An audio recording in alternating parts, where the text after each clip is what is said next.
spend and leisure time to sit a while. There is a fair maid in this town who sorely has my heart beguiled. Her rosy cheeks and ruby lips alone she holds my heart in thrall.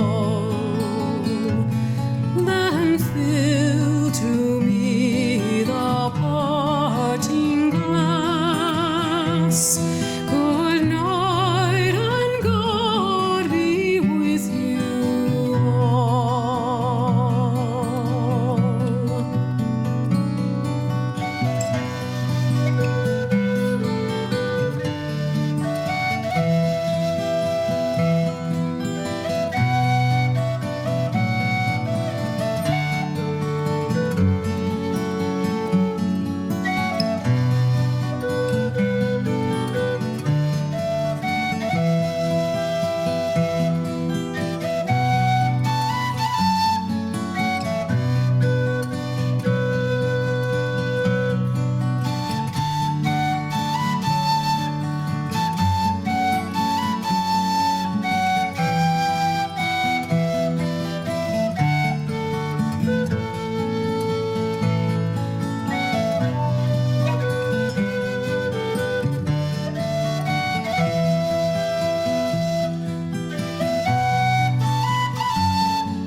That e'er I've had, they're sorry for my going away.